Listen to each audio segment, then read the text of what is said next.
Yo, what is poppin', guys? It is your boy, Ashley the Cat, and I am here today to do a draft review of my first season in the UBLN. So I figured this would be something cool to do once I've completed a season in any of these draft leagues or things like that I'm doing.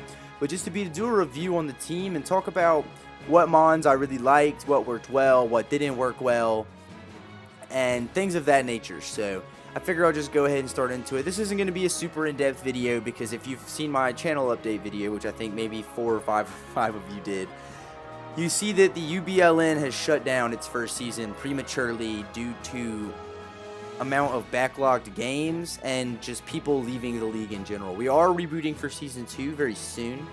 We're currently trying to find people as replacements and things like that, but we are moving a cartridge for that as well. So if you see replays from that, I'll have found somebody to use their capture card to help record, so that would be cool. But anyway, without further ado, let's go ahead and we'll talk about Zygarde as our first, because this is our first pick overall, and I could not have been happier with this mon. I absolutely love Zygarde. It was one of my favorite ladder Pokemon before getting into Draft League, and now it's one of my favorite Draft League Pokemon. It's stupid bulky just naturally. It can live a lot of hits if you need it to. There's a couple of games. There's one game in particular that I'm thinking about. The game versus the New York Venusaurs and Chinchou. He had his Mega Diancie out and it was shredding through my team, and I actually ended up living on 1% I think a Moonblast from a max special attack Diancie. So I was really impressed that I managed to somehow live that hit. But Zygarde, I love this Pokemon. I ran Dragon Dance, E-Speed pretty much every single week, and it actually ended up working pretty well for me. It got a clean sweep through the Miami Magna Zones. I went 7-3 overall with it, and it was in contention for top 10 kills. So I'm really happy with the way Zygarde panned out. I think it worked pretty well with the Pokemon around it, although to be honest, I would have liked maybe a Volt Turner to get him in on a slow Volt Turn, because most of the times where I felt comfortable bringing in Zygarde was the times where I could just send it in after something else has been killed. So my only qualm about picking Zygarde is I didn't really support it as well as I needed to. And you'll see that as a common theme throughout this team. This is the first team I ever drafted, and all cards on the table, I definitely could have done better. I like this team. It was a fun team to play with, and I did get some wins. But overall, it's not a very cohesive team. These are all good mons in their own right, but they don't work together as well as I would have liked. So next we picked up Clefable. And this is a mon that while I like Clefable, it did everything that I needed it to do. I'm not sure if I'll be picking it up again. It's not quite as bulky as I would like it to be. I know that it has the ability to become bulky, but since it was the only fairy type on my team, and I generally tend to like offensive fairy types more than defensive fairy types, it just didn't fit my play style very well. It was a great mon. It definitely did what it needed to. It actually helped me out immensely against the Miami Magna Zones when Graham set up. He led his Dragonite and set up a Dragon Dance and went ahead and hit me with the Fire Punch. And I think that if I had not been unaware, that would have absolutely obliterated me. But it didn't. I ended up winning the game 5-0. So I'm not saying Clefable is a bad Pokemon. I think that it's really good in a Cleric role. It passed off a lot of wishes for me. Overall, I think it's killed that. They went 1-1. So I think that might be wrong. I might need to update that because I definitely think it died more than once. Let me see if I can pull up a better record. That was from my personal stat sheets, not the official UBLN stat sheet, which does have a couple of differences because that one I have to update all of my own. Yeah, so let's see. Clefable went 1-3 more accurately, as well as Zygarde went 7-4 because they did lose. I did add a loss in the last week, but it went 7-4. Zygarde did. Clefable went 1-3. But Clefable did a lot of things that I needed to. It passed off wishes. It got Stealth Rocks up. That one kill was very important on the Dragonite, seeing as that DD Dragonite could have definitely put in some work against my team. Again, might not draft Clefable again. I will probably end up going for something like a Gardevoir or Mimikyu or a Tapu or anything like that has strong Fairy Stab to attack with. and is fast. Really the only downfall of this Pokemon was that I was hardly ever outspeeding anything, but we've talked enough about it. It's still a great Pokemon, and I highly recommend that you try it out sometime. Bisharp was another Pokemon that I was really excited to use, and I had a good time using it. It went 2 and 3, which isn't ideal, but it did have some really fun things going on for it. I love the Adrenaline Orbs. I love running Adrenaline Orb on this Pokemon, because if you are facing off against somebody who has a Hitmontop or a Landorus or any of these mons that carry Intimidate, most likely they're super effective against Bisharp. So if you can force them to switch into you, it'll give you the +1 speed boost from the Adrenaline Orb, as well as the attack boost from Defiant.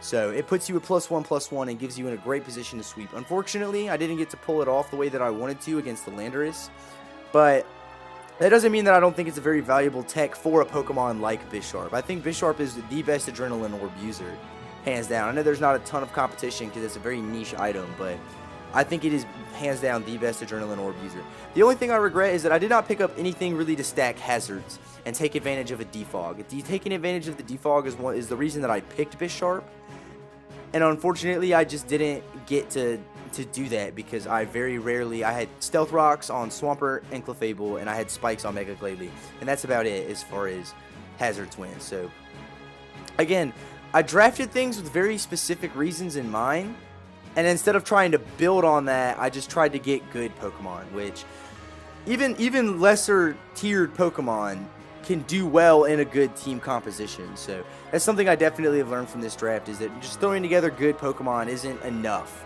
to take down the threats that you need to. So here we have Arcanine. Arcanine is, without a doubt, my absolute favorite Pokemon in draft format. It's not the best Pokemon in draft format, it's my favorite Pokemon in draft format.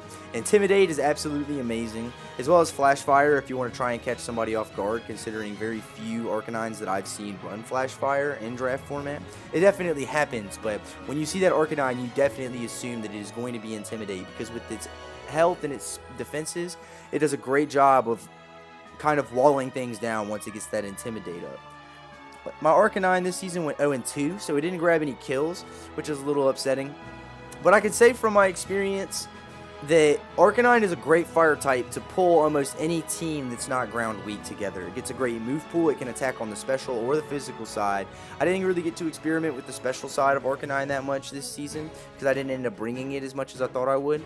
But man, I am just absolutely so big on this Pokemon. If you make it one of your Z users, which I did not, but if I had, I definitely would have run a Z Sunny Day set. It's basically like a fire type Manaphy. You can't regenerate your health, but it still does a lot of work being at +1 speed in the sun. So again, I really can't recommend Arcanine highly enough. And if your team lacks a fantastic Z move user, I would say go ahead and slap that on Arcanine, because not much can live a sun boosted Flare Blitz, and that Z Sunny Day is absolute fire. So let's go ahead and move on to our next. We have the thundurus-t.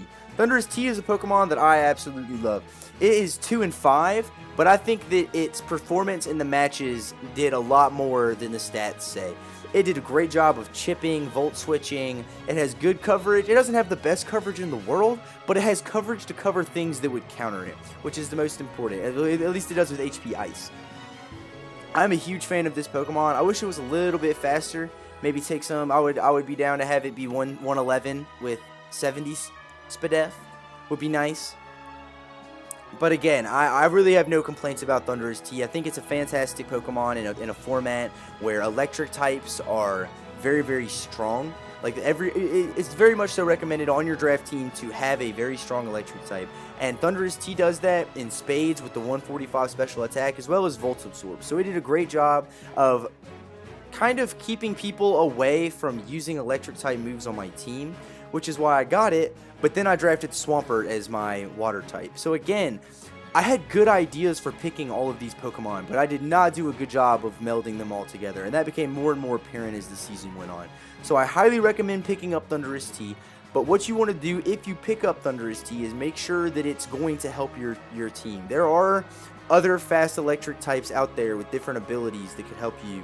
So if you have a Pokemon, if you have a team with something like Keldeo or thick water types like Melodic, and you know for a fact that the only way they're going to be able to take that bad boy down is by firing off a Gigavolt Havoc or something, thundurus-t is going to be a great option for your team, and I highly recommend it in scenarios like that.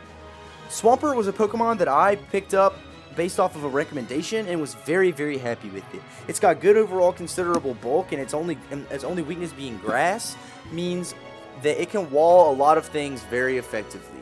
Because even HP grass doesn't do a ton depending on your set. You can run an AV. If you want to use Stealth Rocks, you can run a Rindo Berry.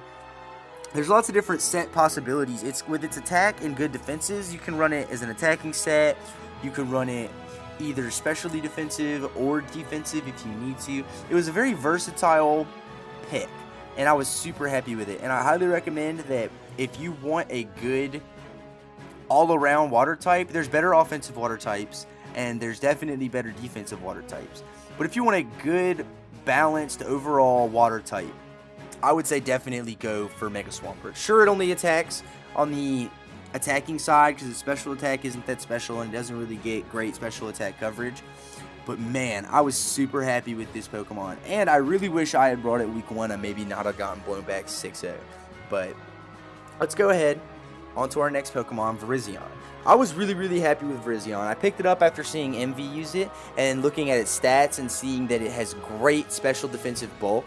I figured that this would be a good way to complete out my Fire, Water, Grass core. And let me tell you, I did not end up using all of these Pokemon together. I used them all in different intervals. But I can happily tell you that Swampert, Arcanine, and Brizzyon was a more than serviceable Fire, Water, Grass core. They're very versatile. I liked the ability to bring all these different sets to different matches. Brizzyon did well, going 2-2 overall, and one of my 3 Pokemon that did not have a negative differential. And also, I forgot to mention, Swampert was 1-2. Swampert lived an incredible Twinkle Tackle to knock out Coco with an Earthquake on a very, very high roll. I think it was my max on that roll was 102, and Coco was at full health, and I knocked it out. So again, happy with Swampert. Back to Brizzyon though. Brizzyon was one of my Z users, and I cannot remember if I used the Z move that much or not, but I regret making Brizzyon one of my Z users. If I were to go back and change it, or I would have changed it if the season was going on, because I was thinking about this, I definitely would have made Arcanine my other Z user, as I said earlier. Brizzyon is not a bad Z user, but with its 90 attack overall and doesn't really have that great of a support move pool, it doesn't really need the boost in speed for a lot of the support Z moves do. Yeah, so it's just not a great Z move user in my opinion. But I was really happy with this Mon overall. It got some kills, definitely. As I said, it went 2-2. It had a lot of longevity. It tanked Hydro Pumps from Keldeo amazingly to help me pull out a 5-0 again, as I said. And really, again, it's just another case of I like the Pokemon a lot, and I think that it has a lot of viability in the draft format. I just don't know how well it fits the team composition and everything like that. Because as I said, I didn't really know what I was doing drafting this team. I didn't get a whole lot of outside help, and I've learned so much about the draft league format from playing teams that other people have drafted, as well as playing as a team that someone else has drafted, and playing as this team and seeing all of its weaknesses. So we're going to go ahead and look at Hitmontop. Hitmontop was a Mon that I absolutely loved bringing. That boy went 0-1, unfortunately, but he did come to more than one game. I think he came to 2 or 3. So I think he came to both of my wins and survived. Intimidate was awesome. The double Intimidate with him and Arcanine worked just as well as I needed it to in situations where it did. Well, actually, no, it didn't. But that's only because I didn't have an answer to Mega Heracross. That has nothing to do with the double Intimidate. The double Intimidate made that game last longer than it should have, because I kept lowering the Heracross's attack when I needed to.